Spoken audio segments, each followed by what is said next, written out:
Bonsoir à tous et à toutes. Je continue donc la lecture de la parole de Dieu. Nous en sommes actuellement à Genèse, chapitre 3. Le serpent était le plus rusé de tous les animaux des champs que l'Éternel Dieu avait fait. Il dit à la femme, « Dieu a-t-il réellement dit, vous ne mangerez pas de tous les arbres du jardin ?» La femme dit au serpent, « Nous mangeons du fruit des arbres du jardin. Mais quant au fruit de l'arbre qui est au milieu du jardin, Dieu a dit, vous n'en mangerez pas et vous n'y toucherez pas, sinon vous mourrez. » Alors le serpent dit à la femme, « Vous ne mourrez pas du tout.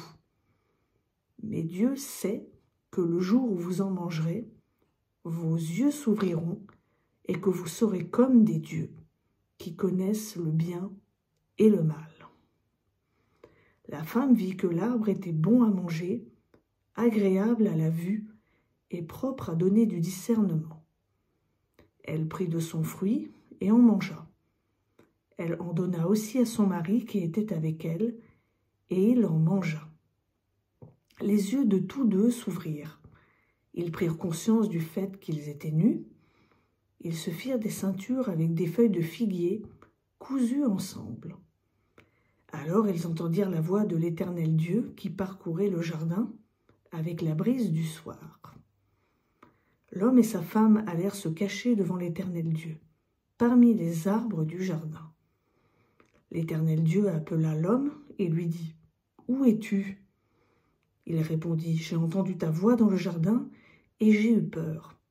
Parce que je suis nu, je me suis donc caché. » L'Éternel Dieu dit, « Qui t'a appris que tu es nu? Est-ce que tu as mangé de l'arbre dont je t'avais défendu de manger ?»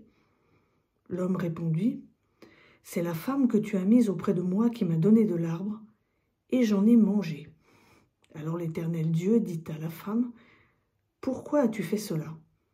La femme répondit, « Le serpent m'a induite en erreur, et j'en ai mangé. » L'Éternel Dieu dit au serpent, « Puisque tu as fait cela, tu seras maudit entre tout le bétail et tous les animaux de la campagne. Tu marcheras sur ton ventre et tu mangeras de la poussière tous les jours de ta vie. Je mettrai inimitié entre toi et la femme, entre ta descendance et sa descendance. Celle-ci t'écrasera la tête et tu lui écraseras le talon. » Il dit à la femme, « Je rendrai tes grossesses très pénibles. C'est avec peine que tu accoucheras. Tes désirs se porteront vers ton mari, mais il dominera sur toi. » Il dit à l'homme, « Parce que tu as écouté la voix de ta femme et que tu as mangé de l'arbre dont je t'avais défendu de manger, le sol sera maudit à cause de toi. C'est avec peine que tu en tireras ta nourriture tous les jours de ta vie.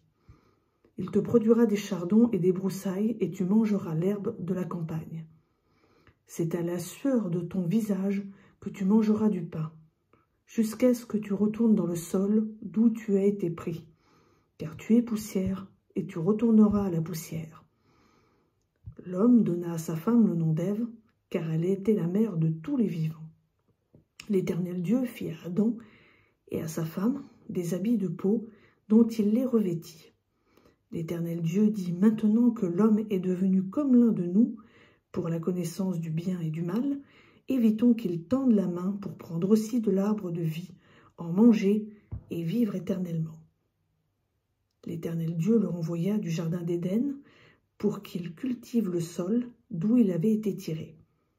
Après avoir chassé l'homme, il mit à demeure à l'est du jardin d'Éden les chérubins et la flamme de l'épée qui tournoie, pour garder le chemin de l'arbre de vie.